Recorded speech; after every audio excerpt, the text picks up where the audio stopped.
இந்த உளவுத்துறை அப்படிங்கிறது அவர் இப்ப அந்த பெரிய அளவுல செயல்பாட்டுல இல்லையோ அப்படிங்கறதான் கேள்வியா இருக்கு சார்.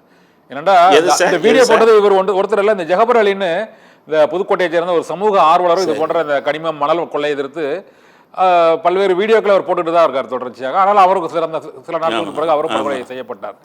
ஆமா, கொலை செய்யப்பட்டது மட்டுமா? ஆமா, அவங்க சொன்னது எப்படின்னு கேட்டீங்கன்னா, என்னை உயிருக்கு ஆபத்து இருக்குங்கிறத டிக்ளேர் பண்றாங்க. அப்ப காவல்துறை தடுப்பு நடவடிக்கை என்ன எடுக்கணும்? அப்ப ஏன் அப்ப காவல்துறை அதே காவல்துறை தானே இருக்கு, அதே அதிகாரிகள் தானே இருக்காங்க. அப்ப ஏன் சிறப்பா செயல்படலன்னா, அந்தந்த பகுதிக்கு அந்தந்த சரியான அதிகாரிகளை போட தவறிட்டாங்கிறது தான் என்னுடைய குற்றச்சாட்டு. காவல்துறையில நீங்க பாத்தீங்கன்னா அதிகாரிகள், இப்ப காவல்துறையில அதிகாரிகள் 3 வகையா இருப்பாங்க.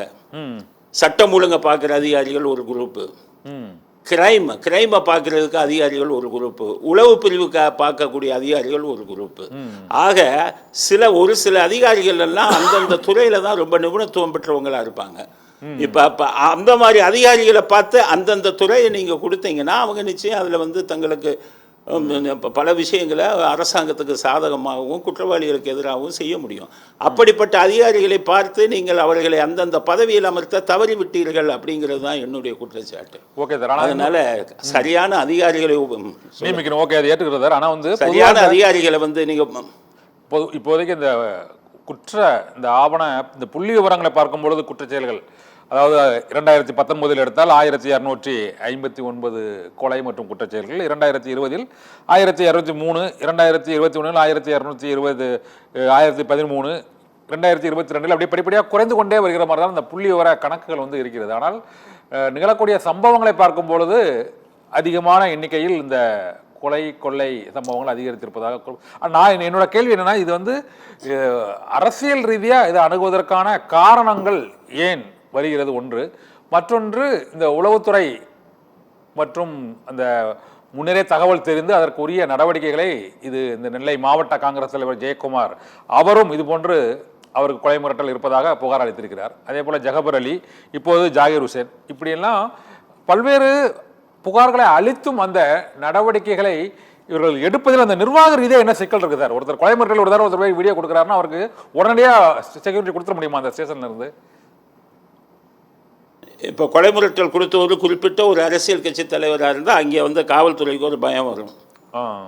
அவர் மேலே ஒரு உரிய நடவடிக்கை எடுக்க முடியாது. நீங்கள் அந்த கொலைகள் எல்லாம் பார்த்தீங்கன்னா, சமீபத்து கொலைகள் எல்லாம் இந்த நில அபகரிப்பு விஷயமா தான் பல கொலைகள்.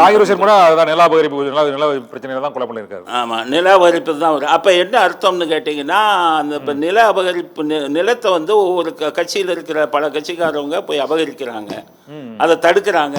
சில பேர் சோஷியல் ஒர்க்கர்ஸ் அதை இதாக போட்டு இன்ஃபார்ம் பண்ணுறாங்க, இந்த மாதிரி இந்த நிலம் அபகரிக்கப்படுது, அரசாங்க நிலம் அபகரிக்கப்படுது அப்படிங்கிறதெல்லாம். ஸோ இந்த நில அபகரிப்பு இந்த அளவுக்கு பெறுவதற்கு காரணமே அரசியல் பின்னணி கொண்டவங்க தானே. அந்த அரசியல் பின்னணி கொண்டவர்களை அடக்கி வைக்க அந்தந்த அரசியல் கட்சிகள் தவறிவிட்டதுங்கிறது தானே இது பாயிண்ட். இதில் இப்போ நான் அரசியல் சார்பாக அதை பேசலை. சரி, ஜெயலலிதா அவர்கள் ஆட்சிக்கு வரும்போது என்ன பண்ணாங்கன்னு கேட்டிங்கன்னா, நில அபகரிப்பு பிரிவினை ஒன்று உருவாக்குனாங்க. ஏன் உருவாக்குனாங்கன்னா, அந்த நில அபகரிப்புல அவ்வளவு அரசியல் சம்பந்தப்பட்டவங்க சம்பந்தப்பட்டிருந்தாங்க. சோ அப்ப ஆட்சியாளர்கள் நீங்க ஆட்சிக்கு வந்த உடனே இந்த நில அபகரிப்பு துறை இப்ப இருக்குதா, செயல்படுதா? அது இல்லை, அது சுப்ரீம் கோர்ட் வரை போய் இவங்க எல்லாம் அதை கலைக்கணும்னு சொல்லிட்டு இப்போ அது அந்த அளவுக்கு இதாக செயல்படுறதில்ல. பொது பிரிவில் தான் இப்போ பண்ணிக்கிட்டு இருக்கேன். ஆமாம். அப்போ என்ன அர்த்தம்னு கேட்டிங்கன்னா, அரசியல் பின்னணி உள்ளவர்கள் தான் இதில் இந்த நில அபகரிப்பில் ஈடுபடுறாங்க. அதை போய் கண்டுபிடிக்கிறவங்களை கொலை பண்ணுறாங்க. இல்லை, நிலத்தின் சொந்தக்காரர்கள் புகார் கொடுத்தா அவங்கள கொலை பண்ணுறாங்க. சரி, இப்போ நிறைய நில உரிமையாளர்கள் பயத்தில் இருக்காங்க. ஏன்னு கேட்டிங்கன்னா, டாக்குமெண்ட் எல்லாம் மாற்றி போட்டு இப்போ சமீபத்தில் பார்த்தீங்கன்னா, பதிவுத்துறை கேன்சல் பண்ணலாம், ரத்து செய்யப்படலாம் அப்படின்னு ஆர்டர் வந்தது. இப்போ பார்த்தீங்கன்னா நீதிமன்றத்துக்கு தான் போய் அதை ரத்து செய்யணும்னு வருது. நீதிமன்றத்துக்கு போனால் 10 வருஷம் ஆகும். ஒரு நில அபகரிப்பு பத்திரத்தை நீங்கள் கேன்சல் பண்ணுறதா இருந்தால் 10 வருஷம் ஆகும். ஆக சட்டங்களும் அவர்களுக்கு துணையாக போகுது. அப்போ என்ன பண்ணிக்கிறாங்க, ஒவ்வொருத்தரும் பழி தீர்த்து அதை பண்ணிக்கிறாங்க. அவ்வளோதான். சட்டம் ஒழுங்கா தப்பு நடந்ததுக்கு தீர்வு கொடுத்தாங்கன்னா கொலைகள் நடக்காது. ஸோ 2வது, அரசியல் பின்னணி கொண்டவர்கள் இதில் அதிகமாக ஈடுபடுவதுதான். அதாவது அந்தந்த கட்சிகள் அரசியல் பின்னணி உள்ளவர்களை கண்டித்து வைக்கணும், இல்லை கட்சியை விட்டு விளக்கணும். அரசியல் பின்னணி கொண்டவங்களை அவங்க கட்சிக்காரவங்க தப்பு செஞ்சால் காப்பாற்றி விடுறாங்கல்ல.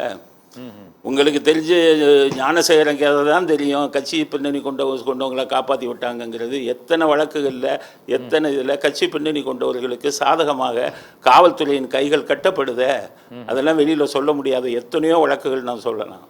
ஓகே, இன்னொரு காவல்துறை இது அரசியல் பின்னணியில் தான் அவர் மேலே சொல்லுங்க. வரதான் சார், எனக்கு இன்னொரு முக்கியமான கேள்வி. இப்போ நீங்கள் ஆமாம், இப்போ ஒரு இதில் வந்து ஒரு பெண் போலீஸை வந்து பாலியல் பலாத்காரம் பண்ணாங்க, ஒரு அரசியல் கட்சி மீட்டிங்லேயே பலாத்காரம் பண்ணாங்க. இன்னைக்கு வரை அந்த பலாத்காரம் பண்ணவங்க மேலே என்ன நடவடிக்கை எடுக்கப்பட்டதுன்னு சொல்லுங்க நாட்டுக்கு. அப்போ அரசியல் பின்னணி கொண்டு உங்க குற்றம் செய்தாலும் அவர்கள் காப்பாற்றப்படுகிறார்கள். உங்களுக்கு திருவண்ணாமலையில் கள்ளச்சாராயம் காய்ச்சி பாலியல் குற்றம் சொல்கிறேன், திருவண்ணாமலையில் கள்ளச்சாராயம் காய்ச்சி அதில் 70 பேர் செத்தாங்கல்ல. ஆமா, அந்த கள்ளச்சாராயத்தை காய்ச்சியவர்கள் யார்? கள்ளக்குறிச்சியில 70 பேர் செத்தாங்கல்ல. ஆமா, அந்த கள்ளச்சாராயத்தை காய்ச்சுவதற்கு துணை போனவர்கள் யார்? காட்சியவர்கள் யார்? இன்னைக்கு வர விடை தெரியுமா உங்களுக்கு? உள்ளவங்க யாருமே. அப்ப குற்றம் செய்தவர்கள் கட்சி நடவடிக்கை எடுக்கல, இன்னும் காப்பாற்றப்பட்டார்கள், நடவடிக்கை எடுக்கவே இல்லை. பல விஷயங்கள் உங்களுக்கு சொல்லுவேன். ஸோ அப்போ என்ன ஆகுது கேட்டீங்கன்னா, காவல்துறை செயல்பட விடாமல் அரசியல் சக்தி தடுக்கிறதுனால தான் காவல்துறை தன்னுடைய முழு திறமையும் காட்ட முடியாமல் அவங்க சோடை போகிறாங்க. அதனால் ஒட்டுமொத்த காவல்துறைக்கும் கெட்ட பேர் வருது அப்படிங்கிறது தான் என்னுடைய கருத்து. அதனால வெறும் குற்றம் கூடியிருக்குன்னு மட்டும் பார்க்கக்கூடாது.